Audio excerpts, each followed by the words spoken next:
Is it anybody really glad that God has set you free? Hallelujah. I sung this song, look where he brought me from. He brought me out of darkness over into the marvelous light.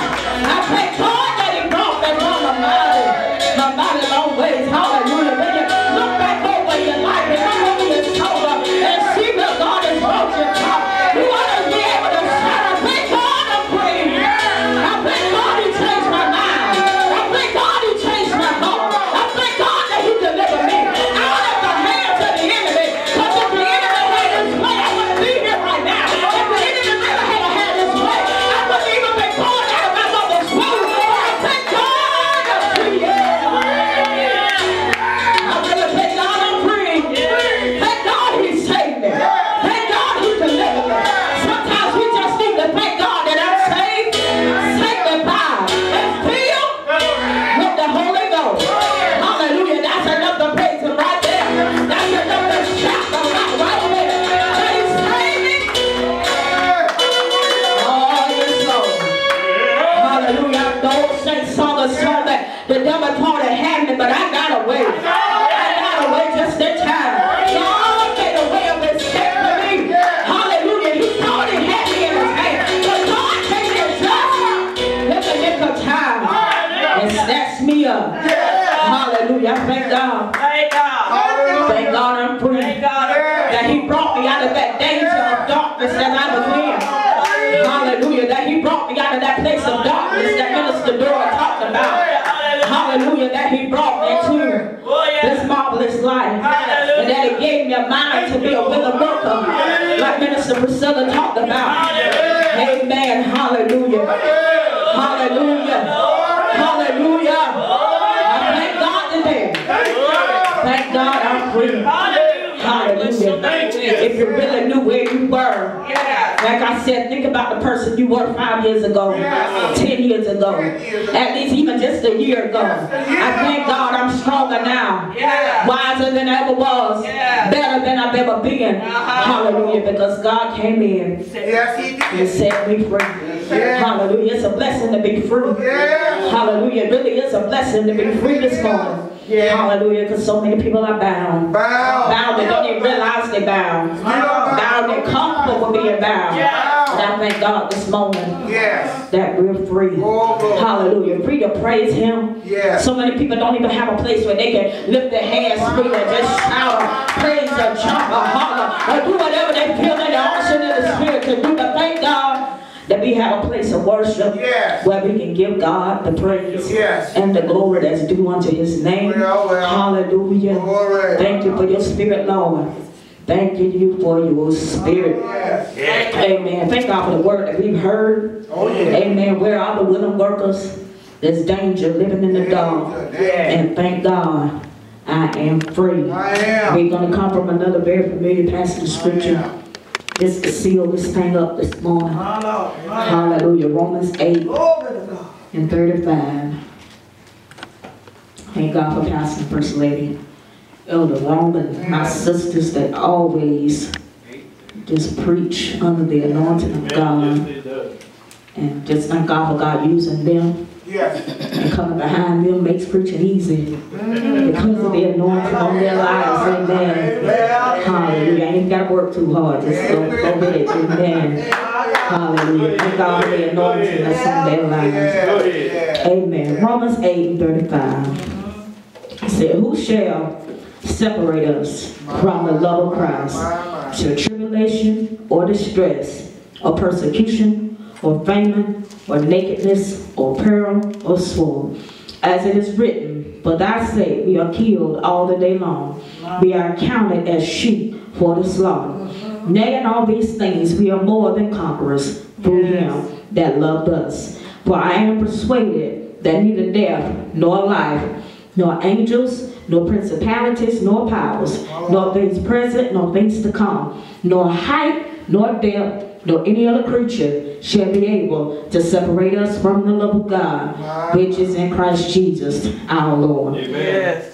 And if I was to use for a topic to seal this up, I would use, I stick with Jesus. Amen. I stick with Jesus. Amen. Hallelujah. In this passage of scripture, Paul was talking to them and asked the question, who shall separate us from the love of Christ? And I read that in the Message Bible, and it's interpreted as, who shall drive a wedge between the love of Christ and us? And it gave different things, your tribulation, things that we go through in this life, distress, persecution, famine, nakedness, being without clothes, food or shelter. Another Bible translated peril as being bullied, or people just coming at you all kind of ways, or being attacked and stabbed in the back by backstabbers. But the word says, as it is written, we are killed all the day long. We are, as being children of God, we are already kind of set up to go through this time and tribulation that we have to go through. We all got to go through at some point or another in our lives. So it's kind of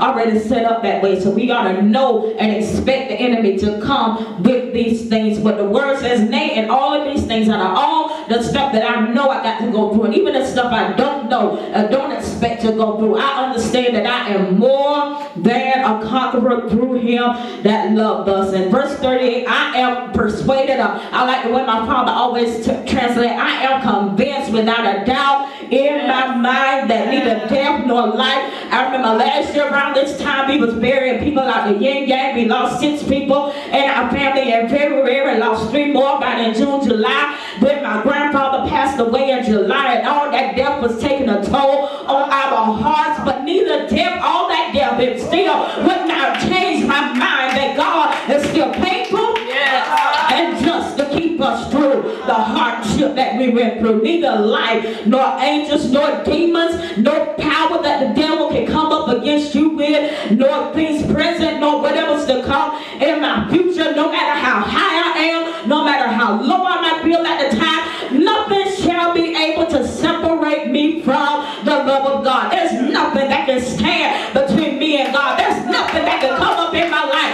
that can bring that wedge between me and Jesus.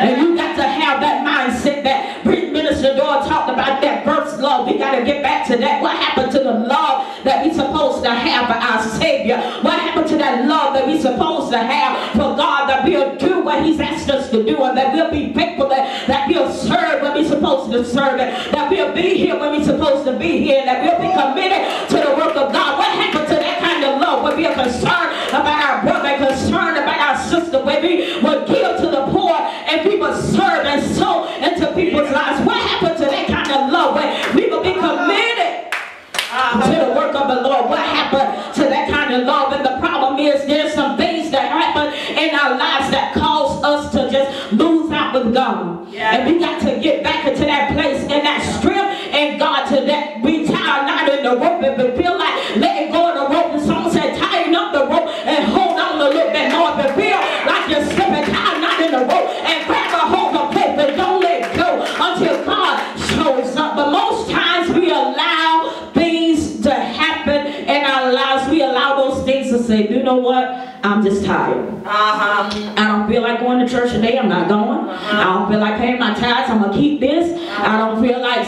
going to prayer today. I ain't doing it.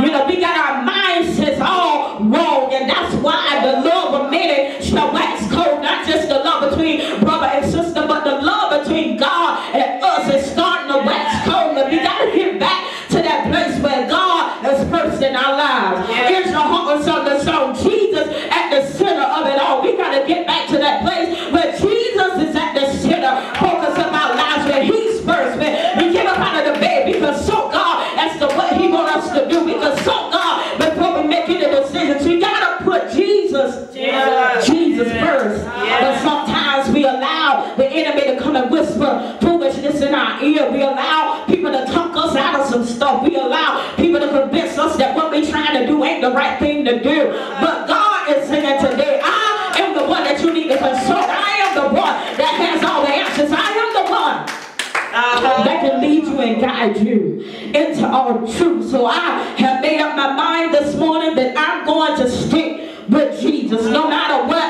happens in this life, I'm going to stick with Jesus. If I lose family, I decided that I'm going to stick with Jesus. If I lose friends, I decided that I'm going to stick with Jesus. Through sickness, I'm still going to stick with Jesus. Through pain, I determined that I'm going to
to turn around now.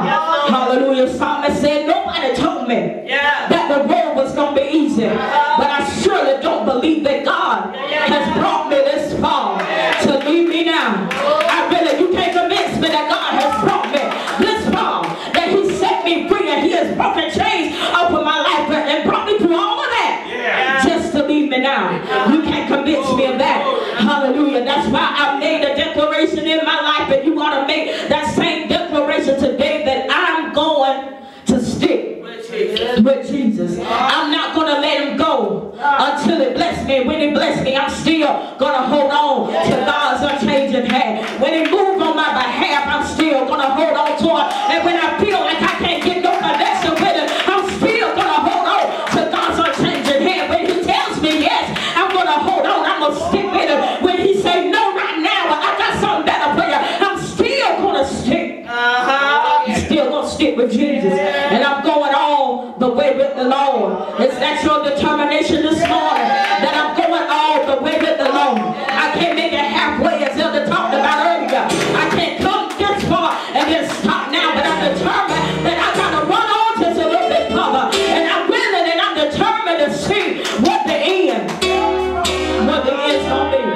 Hallelujah. And I believe that it's going to be better than it is right now. That's why I got a reason to hold on, and that's Jesus. I got a reason to keep going, and that's Jesus. I got a reason to keep praying, and that's Jesus. He's answering prayer even right now. He's working on our behalf even right now. He's changing some things even right now. And I'm determined this morning that I'm going all the way with the Lord. And I'm going to stick with Jesus. I don't know nothing else. All I know is church. I was born in the church. Might as well say I was raised in holiness. I was raised in this life. And I don't know nothing else. I'll make a fool of myself if I turn back now. So that's why I say I'm determined to stick with Jesus. And I'm going all the way with the Lord.